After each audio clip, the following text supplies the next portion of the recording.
let's introduce randomized controlled trials, or RCTs for short, which are considered one of the most reliable forms of experimental research. They originate from the field of medicine, and we'll tell the story later in this chapter about how they were adopted to global development research. So, what are RCTs? RCTs are controlled trials with one big innovation. Participants are randomly assigned to the intervention group and the control group.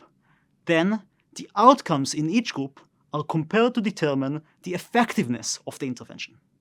For example, let's assume that 100 people enroll to participate in the intervention. To decide who gets the intervention and who is the control, you simply flip a coin. You then measure both groups before and after the interventions and compare them, and that's it.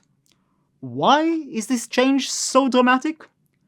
The important thing here is that while the people participating in the study may differ in endless variety of ways, none of those differences influence or correlate with which group they're assigned to.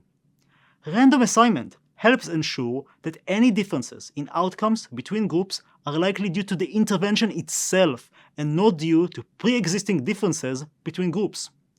In other words, we can use the control group as a reliable representation of what the counterfactual would be if we hadn't done the intervention, because the control group is statistically similar to the group that did receive the intervention.